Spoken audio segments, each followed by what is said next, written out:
नमस्कार साथियों। तो कैसे आप सब? आई होप बढ़िया होंगे। तो अभी तो आपने बोर्ड का एग्जाम कई सारा दे दिया है, जिससे आपको ये फील हो गया कि बोर्ड के एग्जाम में लिखना कैसे होता है, बोर्ड के प्रेशर को हैंडल कैसे करना होता है। लेकिन अभी भी साइंस और मैथमेटिक्स के एग्जाम आपके बाकी हैं। उस साइंस के पेपर में जो तीन हमारा सब्जेक्ट है, केमिस्ट्री, फिजिक्स और बायोलॉजी, उसमें हमको कैसे लिखना होगा, कौन से इंपॉर्टेंट क्वेश्चन होंगे, चैप्टर वाइज कैसे हम क्वेश्चंस को आइडेंटिफाई करें कि कौन सा क्वेश्चन एग्जाम के अंदर आएगा, उसके लिए मैं यहाँ पे आपके लिए लेकर आ चुका हूँ मोस्ट रिपीटेड PYQ, जो प्रीवियस ईयर में जो क्वेश्चन है वह पूछे गए हैं। और चांस है कि अगले एग्जाम जो हमारा साइंस का होने वाला है, उस एग्जाम में भी वो सारे क्वेश्चंस पूछे जाएं। PYQ प्लस वह क्वेश्चंस जो जिनका चांस है आने का, वह क्वेश्चन मैं लेकर आया हूं। हम लोग एक एक करके क्वेश्चन करते जाएंगे। तीन सब्जेक्ट हमारा, केमिस्ट्री, बायोलॉजी और फिजिक्स। इस वीडियो के अंदर हम केमिस्ट्री के जो 4 चैप्टर हैं, उन चारों चैप्टर का टॉपिक वाइज मोस्ट इंपॉर्टेंट जो क्वेश्चंस हैं, उन सभी को हम लोग करेंगे। तो बस इतना ही। तो चलिए शुरू करते हैं। MCQ हर एक चैप्टर का, जो कि उसमें से कोई ना कोई आएगा ही आएगा एकदम, तो ये तो कंफर्म है।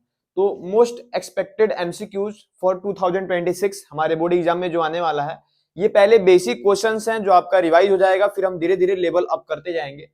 ए chemical reaction is a process in which, एक केमिकल रिएक्शन है जिसमें क्या होता है, तो physical change occurs, physical change होते हैं। न्यू सब्सटेंस आर फॉर्म्ड, नए सब्सटेंस बनते हैं। ओनली कलर चेंज, सिर्फ कलर चेंज होता है या कुछ नहीं होता है। तो हमको पता है कि केमिकल रिएक्शन एक ऐसा प्रोसेस है जिसमें नए सब्सटेंस फॉर्म होते हैं, ये हमको पता है।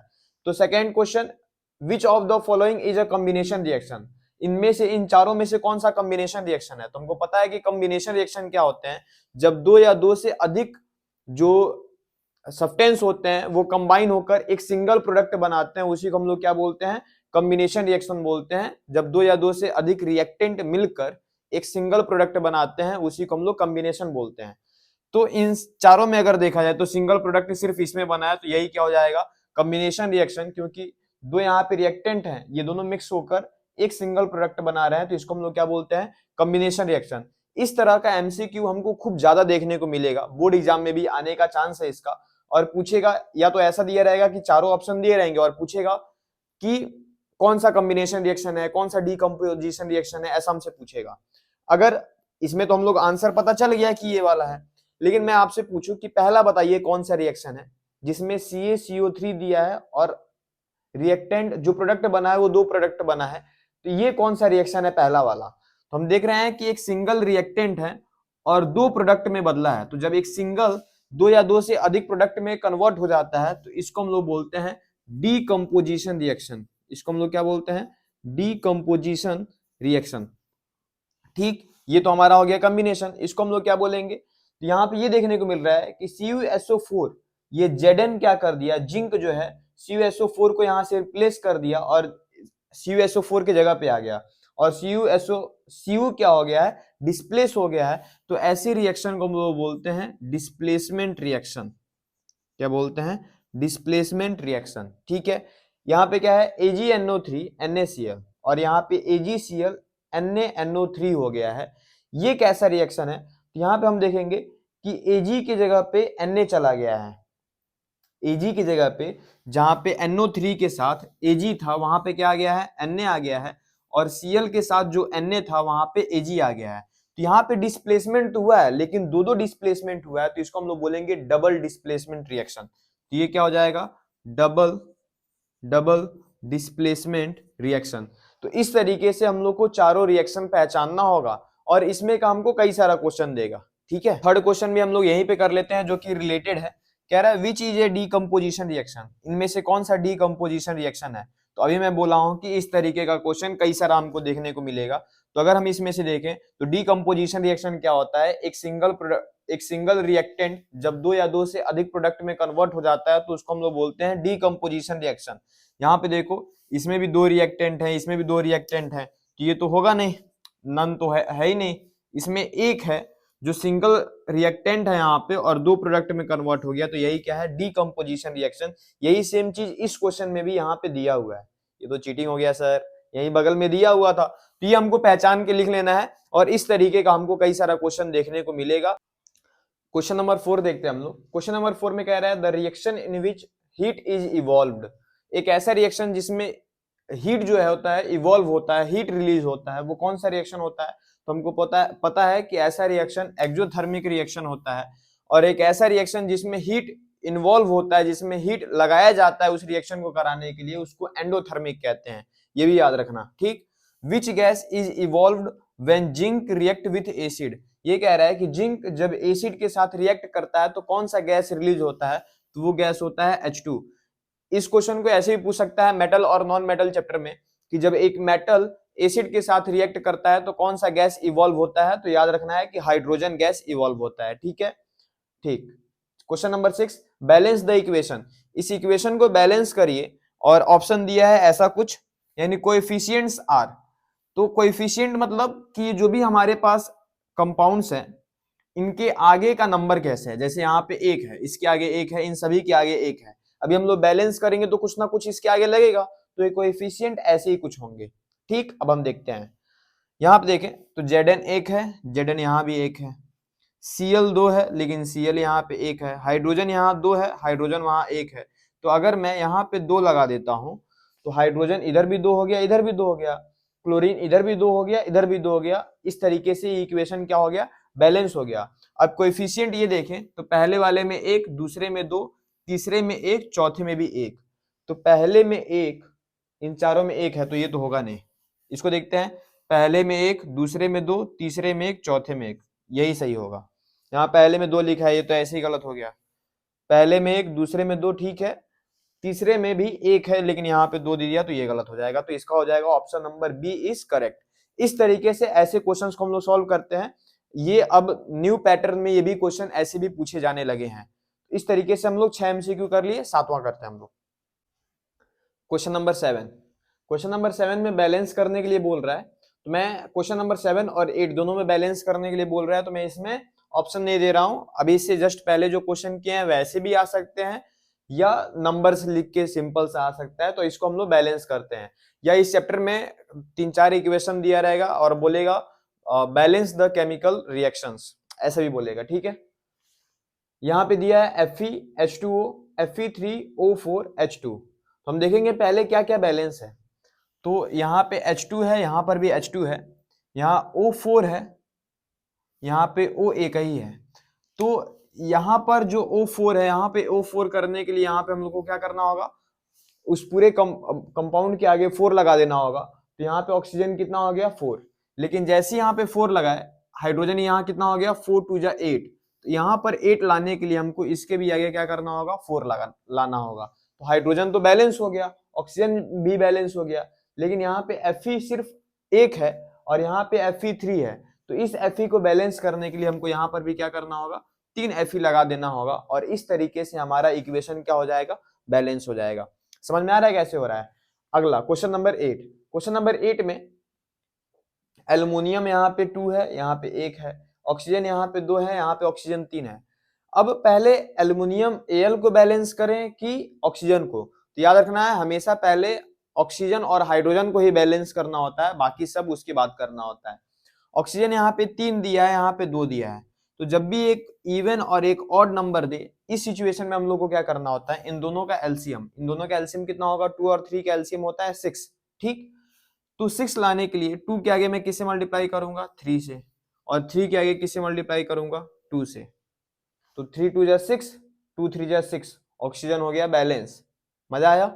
अब देखो एल्युमिनियम यहाँ पे 2 था, फिर यहाँ पे 2 आ गया, तो जो नंबर आगे लगता है ना उससे मल्टीप्लाई हो जाता है। तो 2 2 जा कितना हो गया? 4, एल्युमिनियम के आगे लगा देंगे 4। इस तरीके से हमारा इक्वेशन क्या हो गया? बैलेंस हो गया। अगर तुमको इस पूरे वीडियो में मजा आ रहा है तो आप अपने दोस्तों के पास भी शेयर करेंगे और लाइक तो जरूर करेंगे, सब्सक्राइब भी करते जाना।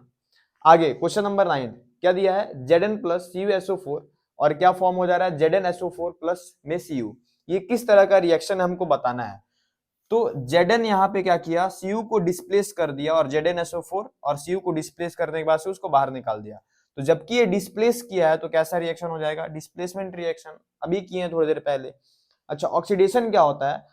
ऑक्सीडेशन रिएक्शन एक ऐसा रिएक्शन होता है जिसमें हाइड्रोजन रिमूव होता है, ऑक्सीजन ऐड होता है, तो ऑक्सीजन आएगा मतलब गेन ऑफ ऑक्सीजन होगा, तो इसमें गेन ऑफ ऑक्सीजन ये हो गया।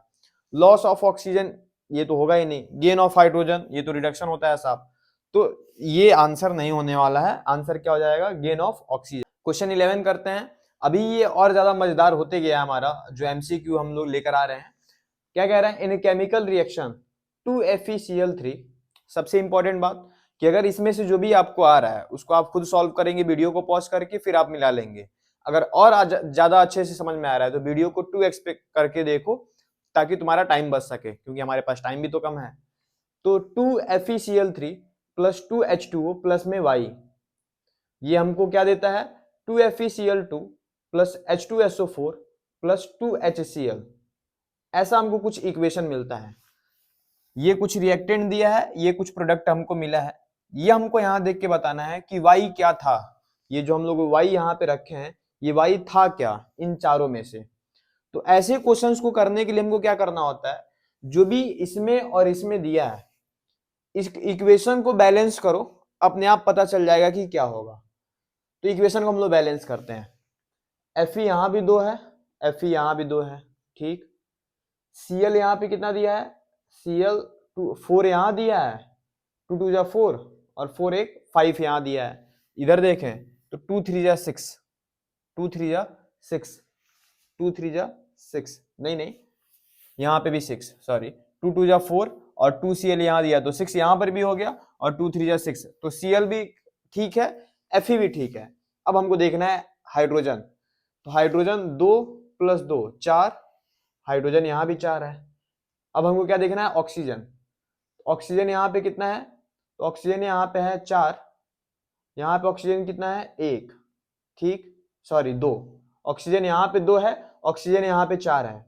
अच्छा, इधर S नहीं है लेकिन यहाँ पे S है, इधर S नहीं है लेकिन यहाँ पे S है, यानी S तो हमको चाहिए, S तो हमको चाहिए। और हमको क्या चाहिए, ऑक्सीजन यहाँ 4 है, ऑक्सीजन यहाँ 2 है, तो 4 इधर लाने के लिए 2 ऑक्सीजन और चाहिए, तो ऑक्सीजन 2 किस में है, ऑक्सीजन 2 यहाँ दिखा और एक सल्फर दिखा, हो गया। समझ में आया कैसे होगा।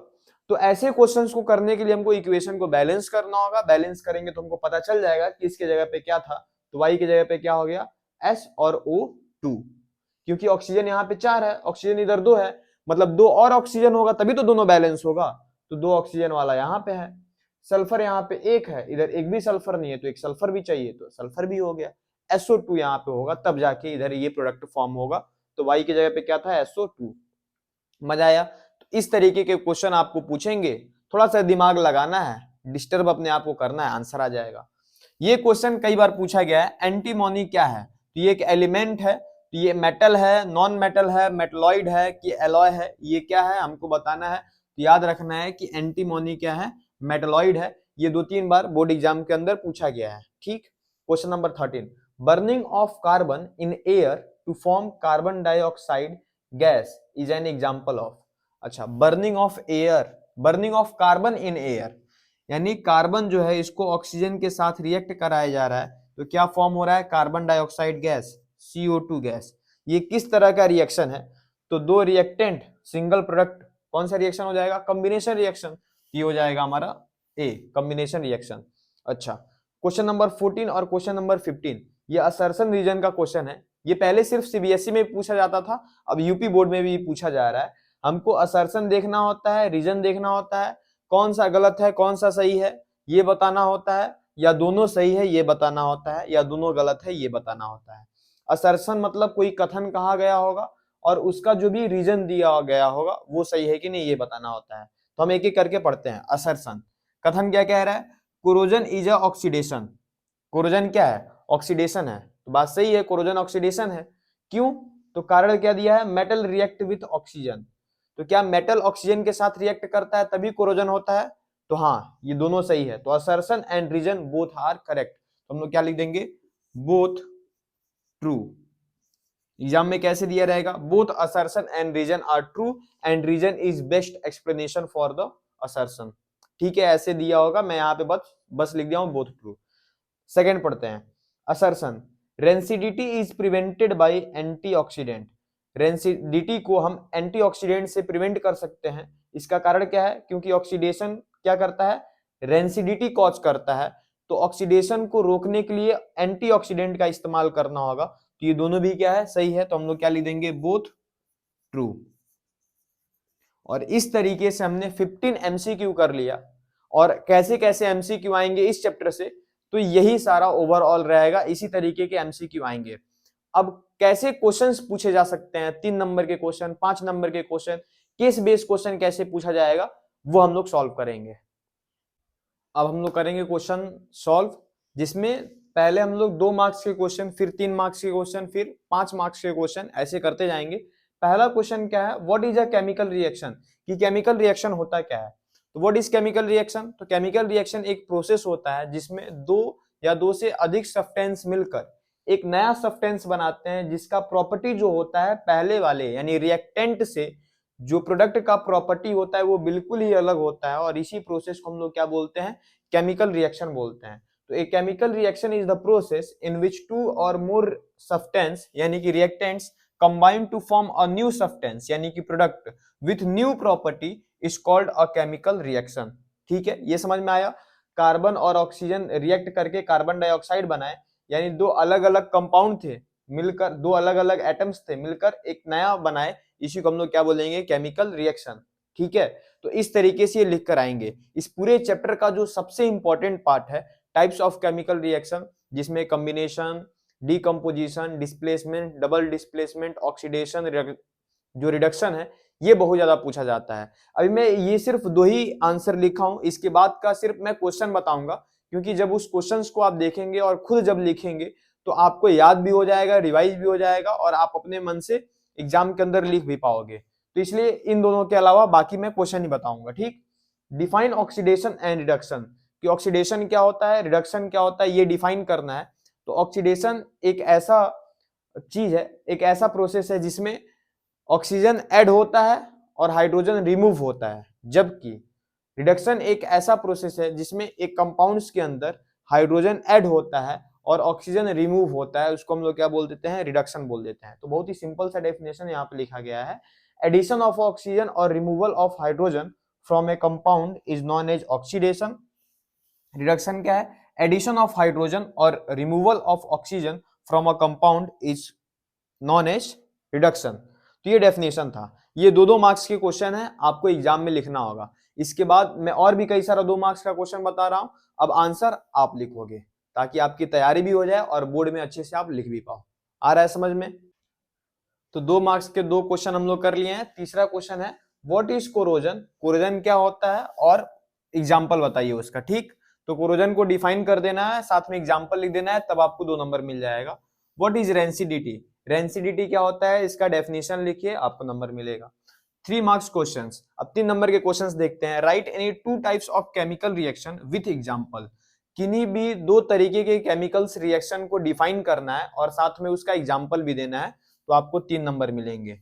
Exothermic and endothermic reactions, exothermic और एंडोथर्मिक रिएक्शन क्या होते हैं ये आपको एक्सप्लेन करने हैं। ठीक, what is precipitation reaction, precipitation reaction क्या होता है वो आपको डिफाइन करना है। ठीक है, एग्जाम्पल जब बोलेगा साथ में तो एग्जाम्पल भी हम लोग लिख देंगे, नहीं बोला रहेगा तो कोई जरूरत नहीं है, लेकिन अगर एग्जाम्पल साथ साथ लिखते चलते हैं तो एग्जामिनर ज्यादा खुश होता है। तो आप एग्जाम्पल भी याद रखो, बाकी डेफिनेशन तो याद रखना ही रखना है। तो ये 2 नंबर हो गया, 3 नंबर हो गया। अब मैं 5 नंबर का क्वेश्चन बता दे रहा हूं, उसके बाद से जो केमिकल रिएक्शन और इक्वेशन है इसमें के जो भी मोस्ट इंपॉर्टेंट क्वेश्चन थे वो आप कर लोगे। तो ये 5 मार्क्स के क्वेश्चन अभी आपके बोर्ड पे लिखा गया है, देखते हैं कौन कौन सा क्वेश्चन है। याद रखना है कि जिसमें एग्जाम्पल पूछेगा उसमें एग्जाम्पल लिखना है आपको। अगर उस क्वेश्चन के आंसर लिखते समय आप एग्जाम्पल नहीं लिखते हैं और क्वेश्चन में बोला है कि एग्जाम्पल लिखना है, तो आपका नंबर कटेगा ही कटेगा। तो एग्जाम्पल जरूर लिखना है। ठीक, पहला question, define types of chemical reaction with example. Chemicals, जितने भी केमिकल रिएक्शन के टाइप हैं उन सभी को एक्सप्लेन करना है, डिफाइन करना है विथ एग्जाम्पल।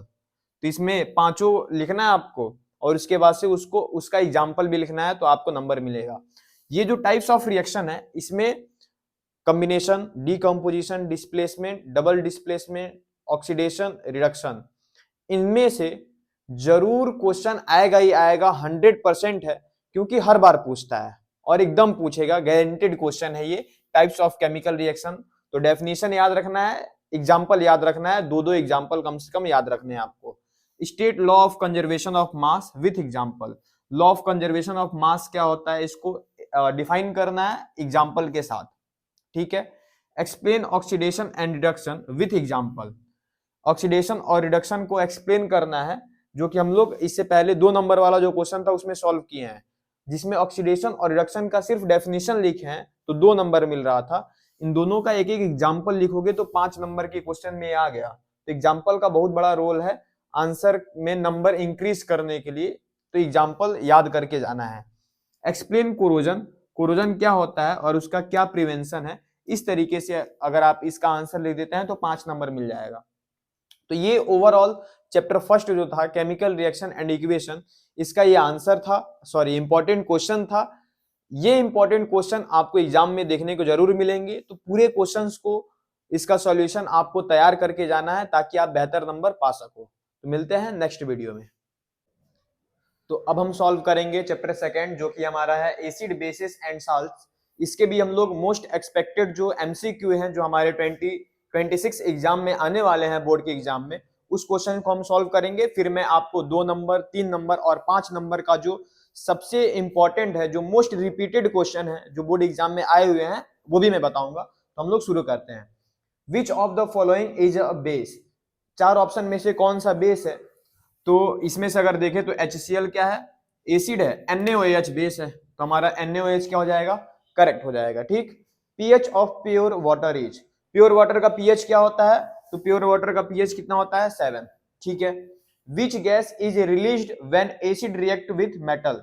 जब एक एसिड मेटल के साथ रिएक्ट करता है तो कौन सा गैस रिलीज होता है। इसमें एक हम लोग चैप्टर फर्स्ट में भी एक क्वेश्चन किए थे, याद आना चाहिए आपको, वो कौन सा गैस था, तो हाइड्रोजन वो गैस था। जब भी एसिड के साथ मेटल रिएक्ट करता है या मेटल के साथ एसिड रिएक्ट करता है तो हाइड्रोजन गैस इवॉल्व होता है या रिलीज होता है, ठीक। Which of the following is an acidic oxide. इन चारों में से कौन सा एसिडिक ऑक्साइड होता है। तो याद ये रखना है कि जब भी मेटल का ऑक्साइड होता है तो मेटल का ऑक्साइड बेसिक होता है और नॉन मेटल का ऑक्साइड एसिडिक होता है। तो सोडियम एक मेटल है, कैल्शियम एक मेटल है, कार्बन नॉन मेटल है और मैग्नीशियम मेटल है। तो कौन सा होगा, तो कार्बन नॉन मेटल है, तो नॉन मेटल का ऑक्साइड ही एसिडिक ऑक्साइड होता है। अगर आपको ये पूरा समझ में आ रहा है तो आप वीडियो को 2x पे करके देखिए या भगा भगा कर देखिए और अपने दोस्तों के पास शेयर तो जरूर करिए। Which solution has pH less than 7। इन चारों में से किस सॉल्यूशन के पास जो पीएच वैल्यू होता है वो 7 से कम होता है, तो वो क्या है, हमारा एसिड जो होता है उसका पीएच 7 से कम होता है, याद रहेगा। बेस का पीएच 7 से ज्यादा होगा, न्यूट्रल मतलब क्या हो जाता है, 7। साल्ट्स एसिडिक भी हो सकते हैं, बेसिक भी हो सकते हैं। तो 7 से नीचे जो है वह किसका पीएच रहता है, एसिड का पीएच रहता है, ठीक है। ये हो गया 5 एमसीक्यू, 6वां हम लोग का। अब हम सॉल्व करेंगे क्वेश्चन नंबर 6 क्या कह रहा है, acetic asset turn blue litmus paper. तो एसिटिक एसिड ब्लू लिटमस को किसमें कन्वर्ट कर देगा, तो जबकि वो एसिड है तो एसिड ब्लू लिटमस को किसमें कन्वर्ट कर देता है, रेड में कन्वर्ट कर देता है। और जो बेस होता है वह रेड लिटमस पेपर को ब्लू में कन्वर्ट कर देता है, ये हमको याद रखना है। यहाँ पे क्या लिख रहा है, फेनोप्थिलीन इन बेसिक सॉल्यूशन। फेनोप्थिलीन को जब बेसिक सॉल्यूशन में मिलाया जाता है तो उसका कलर कैसा हो जाता है, पिंक हो जाता है। तो फेनोप्थिलीन जब बेसिक सॉल्यूशन में मिलाया जाता है तो उसका कलर कैसा हो जाता है, पिंक हो जाता है। याद ये रखना है कि फेनोप्थिलीन जब एसिड में मिक्स किया जाएगा तो उसका कलर क्या हो जाएगा, कलरलेस हो जाएगा। एसिड में फेनोप्थिलीन मिलाया जाएगा तो कलरलेस, बेस में मिलाया जाएगा तो पिंक, याद रखना है। Methyl orange in acidic solution, जो मिथाइल ऑरेंज है एसिडिक सॉल्यूशन में क्या हो जाता है, रेड हो जाता है। मिथाइल ऑरेंज एसिडिक सॉल्यूशन में रेड हो जाता है, जबकि बेसिक सॉल्यूशन में येलो हो जाता है। मिथाइल ऑरेंज एसिडिक सॉल्यूशन में रेड और बेसिक सॉल्यूशन में येलो हो जाता है, याद रखना है। बेकिंग सोडा इज, इन चारों में से बेकिंग सोडा क्या है, तो बेकिंग सोडा होता है सोडियम बाइकार्बोनेट, ये हो जाएगा सोडियम बाइकार्बोनेट, NaHCO3, ये हो जाएगा हमारा बेकिंग सोडा। वॉशिंग सोडा क्या है, तो वॉशिंग सोडा में 10H2O मल्टीप्लाई में होता है सोडियम कार्बोनेट के साथ, तो ऑप्शन ए करेक्ट हो जाएगा। सोडियम कार्बोनेट है, इनटू में 10H2O है, वही क्या है, वॉशिंग सोडा, ठीक। ब्लीचिंग पाउडर क्या है, तो ब्लीचिंग पाउडर है CaOCl2। CaOCl2 क्या है? ब्लीचिंग पाउडर है। आया समझ? 12 salt having 7 water molecules is. अच्छा, इन चारों में से कौन सा ऐसा साल्ट है? सब तो साल्ट है, लेकिन कौन से साल्ट के पास 7 वाटर मॉलिक्यूल्स होते हैं? तो वो FeSO4 होता है। इसका ऐसे फॉर्मूला है FeSO4 इनटू में 7H2O। तो FeSO4 ही वो साल्ट है जिसके पास 7H2O मॉलिक्यूल्स होते हैं, वाटर मॉलिक्यूल्स होते हैं। ठीक है, इस तरीके से 12 क्वेश्चन ये कंप्लीट हो गया। अब 3 क्वेश्चन है असर्शन रीजन पे जो हमारे बोर्ड एग्जाम में पूछा जाता है। असर्शन रीजन में आंसर कैसे देना होता है? हमको असर्शन मतलब कोई स्टेटमेंट दिया होगा और उसके नीचे एक रीजन दिया होगा। इसका आंसर कैसे देना है? अगर असर्शन ट्रू है और रीजन फॉल्स है तो लिखेंगे assertion is true, reason is wrong. ठीक, अगर असर्शन सही है, कथन सही है, रीजन उसका गलत दिया तो लिखेंगे assertion is true, reason is wrong. ठीक, ऐसा भी हो सकता है कि असर्शन और रीजन दोनों गलत होगा तो लिखेंगे assertion and reason both are wrong.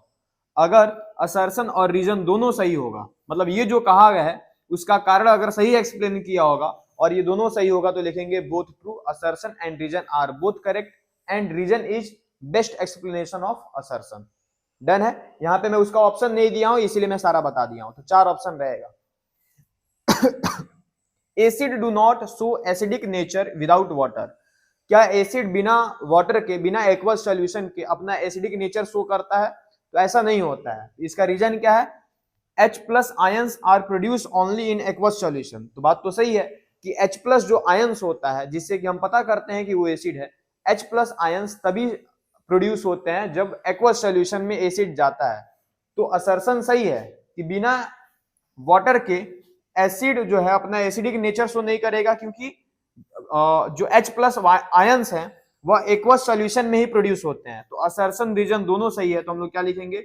Both assertion and reason are true and reason is best explanation of assertion। Done है इतना?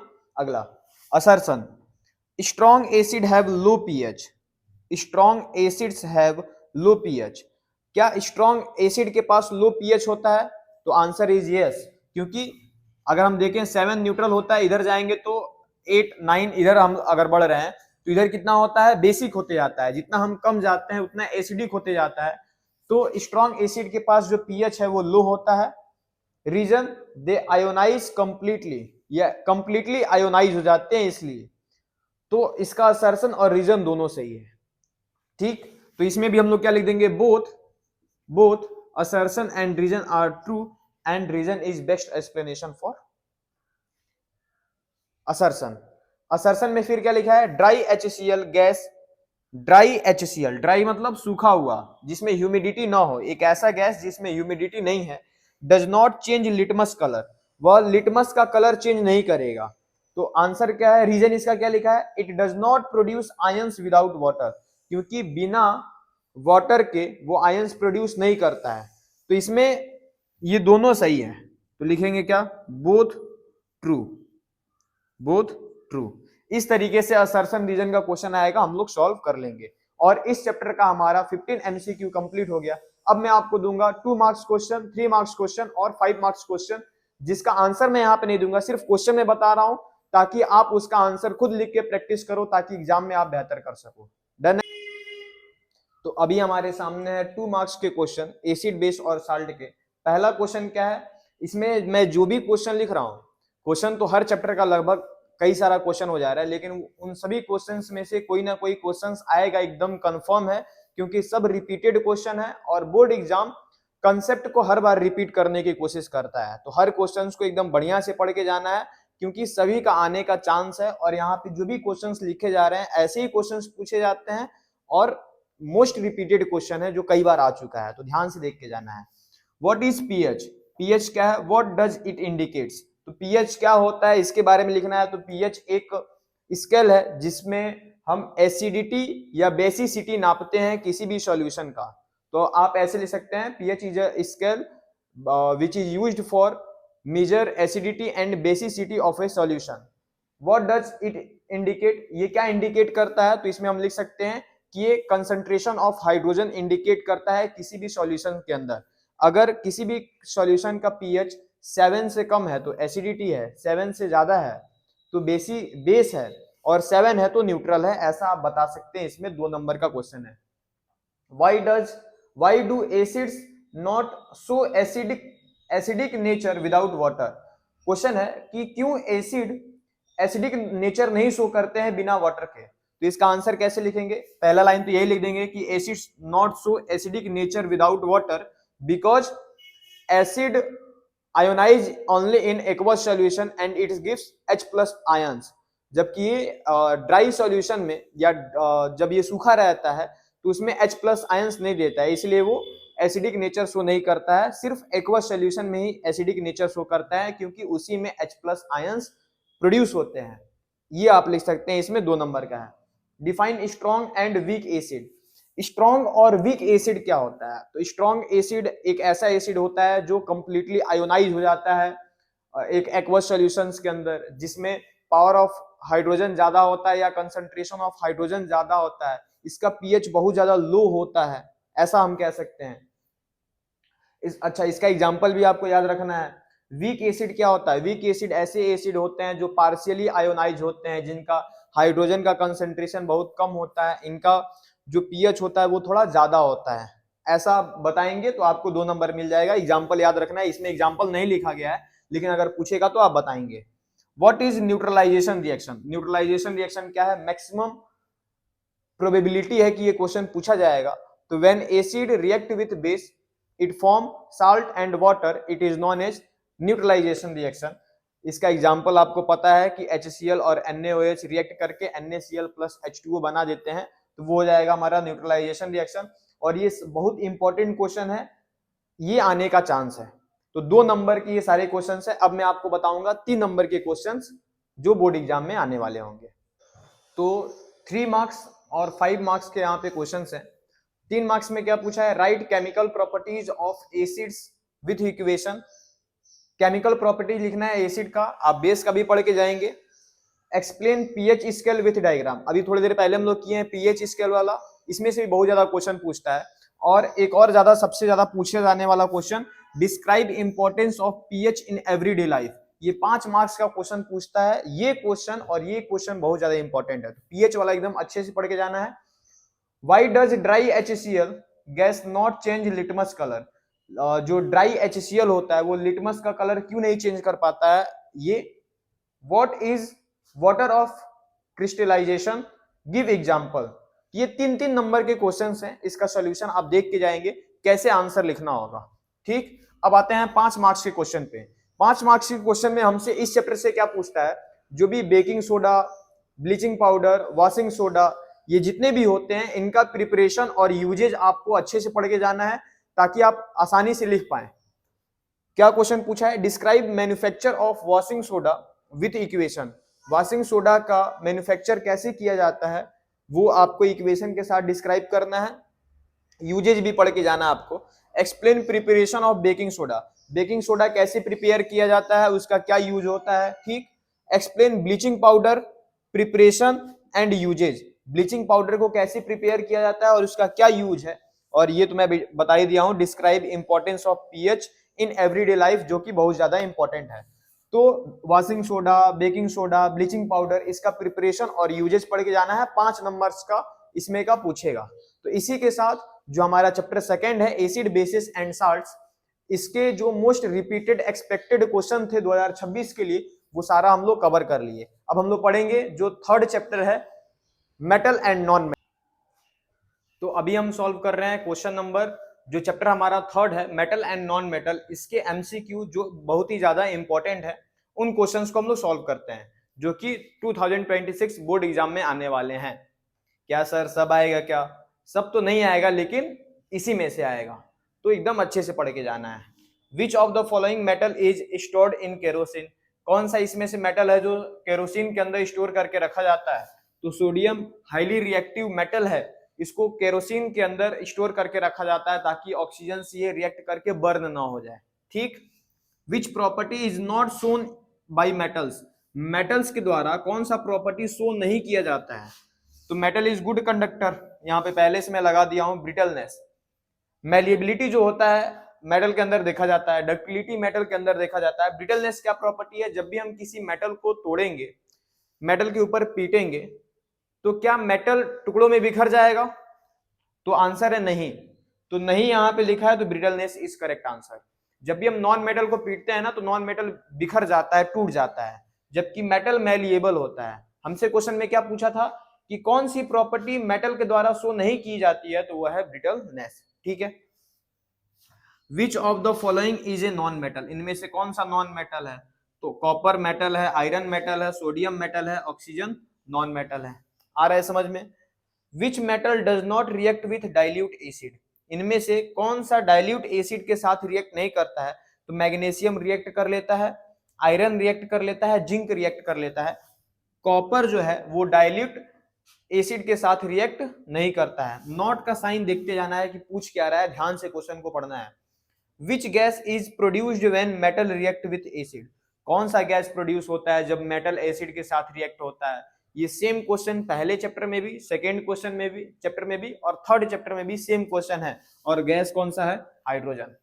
ये तो याद ही हो गया होगा अभी तक तुम लोगों को। Zn zinc plus copper sulphate react करेगा तो क्या होगा? क्या कोई रिएक्शन नहीं होगा? क्या जिंक कॉपर को डिस्प्लेस कर देगा, या ZnO बन जाएगा, या जैसा है वैसा ही रह जाएगा? तो हमको रिएक्टिव सीरीज याद करना होगा। क्या जिंक जो है वो कॉपर से ऊपर आता है? तो इसका आंसर है यस। तो जिंक क्या करेगा? कॉपर को डिस्प्लेस कर देगा और ये बन जाएगा ZnSO4 प्लस में Cu, और ऐसा ऑप्शन दिया है बी में, तो ऑप्शन बी हमारा करेक्ट हो जाएगा। Which metals are obtained by electrolysis, इनमें से कौन सा मेटल इलेक्ट्रोलिसिस के द्वारा पाए जाते हैं? तो अलग अलग एक्सट्रैक्शन का मेथड होता है जिससे कि हम मेटल्स को प्राप्त कर लेते हैं। इलेक्ट्रोलिसिस से इनमें से कौन सा मेटल प्राप्त किया जाता है? तो वो है सोडियम और कैल्शियम। याद रखना है, सोडियम और कैल्शियम इलेक्ट्रोलिसिस से प्राप्त किया जाता है। असर्शन और रीजन में हमसे पूछा है। असर्शन रीजन अभी तक हम लोग 2 चैप्टर में करके आए हैं, तीसरा चैप्टर है ये। Assertion, ionic compounds have high melting point, MP मतलब मेल्टिंग पॉइंट। तो आयनिक कंपाउंड्स के पास हाई मेल्टिंग पॉइंट होता है। इसका कारण क्या होता है? Strong electrostatic force between ions, ions के बीच में स्ट्रॉन्ग इलेक्ट्रोस्टैटिक फोर्स होता है, इसीलिए जल्दी से वो पिघलता नहीं है। कौन? तो आयनिक कंपाउंड, इसीलिए उसमें हाई मेल्टिंग पॉइंट है। तो असर्शन भी करेक्ट है, रीजन भी करेक्ट है, और रीजन बेस्ट एक्सप्लेन कर रहा है किसको? असर्शन को। हम लोग क्या लिखेंगे? Both true and reason explains assertion, लिख लेंगे इसमें आंसर। 9th वाला question, metals are good conductor of electricity, metals good conductor of electricity होते हैं, हमको पता है। ऐसा क्यों होता है? रीजन दिया है, they have free electron. Yes, ये भी रीजन सही है, क्योंकि उनके पास फ्री इलेक्ट्रॉन होता है, फिर तभी जाके वो इलेक्ट्रिसिटी को कंडक्ट कर पाते हैं। तो यहाँ पे असर्शन भी ट्रू है, रीजन भी ट्रू है, और रीजन बेस्ट एक्सप्लेन कर रहा है असर्शन को, तो ये ट्रू हो जाएगा। ठीक है, ऐसे करके आपको एमसीक्यू में अगर दिया है तो पहचानना है, या बस लिखने के लिए दिया है तो आप लिख सकते हैं। इस तरीके से ये इंपॉर्टेंट 9 जो थे हो गए। अब अगला मैं बताता हूं आपको। ठीक, तो हम एक और असर्शन रीजन का क्वेश्चन कर लेते हैं। क्या लिखा है? Sodium reacts vigorously with water, क्या सोडियम बहुत ही खतरनाक तरीके से वाटर के साथ रिएक्ट करता है? ये असर्शन बोला है। रीजन क्या है? सोडियम इज हाईली रिएक्टिव, क्योंकि सोडियम हाईली रिएक्टिव है। तो इसका आंसर है यस, क्योंकि सोडियम जो है वाटर के साथ विग्रसली रिएक्ट करता है, क्योंकि सोडियम हाईली रिएक्टिव है। तो हम लोग क्या लिखेंगे? Both assertion and reason are true, reason explains assertion. ठीक, अब देखो अगला क्वेश्चन क्या कह रहा है। A element X react with oxygen to form oxide, एक एलिमेंट कोई है, कोई भी एलिमेंट है एक्स, जो ऑक्सीजन के साथ रिएक्ट करके ऑक्साइड बना रहा है। याद रखना, ऑक्साइड बेसिक ऑक्साइड भी हो सकता है, एसिडिक ऑक्साइड भी हो सकता है। ठीक, the oxide dissolves in water and turn red litmus blue, oxide जो है वाटर के अंदर डिजॉल्व हो रहा है, और उसको जब लिटमस पे लगाया जा रहा है तो रेड लिटमस को ब्लू में कन्वर्ट कर दे रहा है। तो कौन सा सोल्यूशन होता है जो रेड लिटमस को ब्लू में कन्वर्ट कर देता है? तो वो होता है बेस। अब कौन सा ऑक्साइड बेस बनता है? कौन सा ऑक्साइड बेस बनता है? तो याद रखना है कि नॉन मेटल का ऑक्साइड एसिडिक होता है, मेटल का ऑक्साइड बेसिक होता है। तो यहाँ पे किसका ऑक्साइड होगा? तो एक्स की जगह पे वो कौन सा एलिमेंट होगा? तो एक्स की जगह पे मैं मान लेता हूं एक्स की जगह पे मैं मान लेता हूं कि वो सोडियम होगा, और सोडियम जब वाटर के साथ रिएक्ट करेगा, सोडियम जब वाटर के साथ रिएक्ट करेगा तो सॉरी ऑक्सीजन के साथ रिएक्ट करेगा तो क्या बना देगा, सोडियम का ऑक्साइड बना देगा, सोडियम का ऑक्साइड बना देगा। और ये सोडियम का ऑक्साइड जो होगा वो बेसिक नेचर का होगा और रेड लिटमस पेपर को ब्लू में कन्वर्ट कर देगा। तो एक्स की जगह पे क्या हो सकता है, सोडियम हो सकता है, सोडियम इज अ मेटल। समझ में आया। अब 2 मार्क्स के क्वेश्चन है, इधर मैं 3 मार्क्स के क्वेश्चंस को लिखा हूं। इन क्वेश्चंस का अगर सॉल्यूशन चाहिए तो आप कमेंट बॉक्स में डालें कि सर हमको इसका सॉल्यूशन भी चाहिए। तो जैसे ही ये केमिस्ट्री का पूरा वीडियो आप देख लेंगे क्वेश्चंस के साथ तो मैं इसका आंसर भी आपको दे दूंगा। लेकिन ज्यादा बेहतर होगा कि तुम खुद जब इसका आंसर लिखोगे या ढूंढ कर कहीं से भी, क्योंकि तुम्हारे पास नोट्स होगा, इन सभी का सॉल्यूशंस आपके पास होगा, तो मेरा भेजने का कोई बहुत ज्यादा मतलब है नहीं। लेकिन आपको फिर भी चाहिए तो मैं इसका सॉल्यूशन प्रोवाइड करा दूंगा, ठीक है। हाँ, 2 मार्क्स के क्वेश्चंस को देखते हैं। Why do ionic compounds conduct electricity in molten state but not in solid state. जो आयनिक कंपाउंड है वह मोल्टेन यानी पिघली हुई अवस्था में, मोल्टेन स्टेट में इलेक्ट्रिसिटी को कंडक्ट कर लेता है, लेकिन सॉलिड स्टेट में कंडक्ट नहीं कर पाता है, क्यों? इसका आंसर लिखना है, 2 मार्क्स का क्वेश्चन है। Why are metals good conductor of electricity? Metals good conductor of electricity क्यों है? Why are carbonate ores converted into oxide before reduction? Reductions के पहले कार्बोनेट ओर्स को ऑक्साइड्स में क्यों कन्वर्ट किया जाता है, ये क्वेश्चन पूछ रहा है। तो तीसरा यहां हो गया। चौथा यहां लिखा हूं, write difference between metals and non metals. ये बहुत ज्यादा इंपॉर्टेंट है। Difference between metals and non metals ये आपसे पूछा जा सकता है। What is corrosion, give method to prevent it, ये भी जरूरी है। तो 2 नंबर का ये क्वेश्चन था, 5 क्वेश्चन ये हो गया। 3 नंबर का यहाँ पे 3 क्वेश्चन है। Explain reactive series with example. Reactive series को एक्सप्लेन करिए एग्जांपल के साथ। What are ionic compound, write 3 property. Ionic compounds क्या होते हैं, इनके 3 प्रॉपर्टी लिखिए, ये हो गया। Right steps involve in extraction of metals.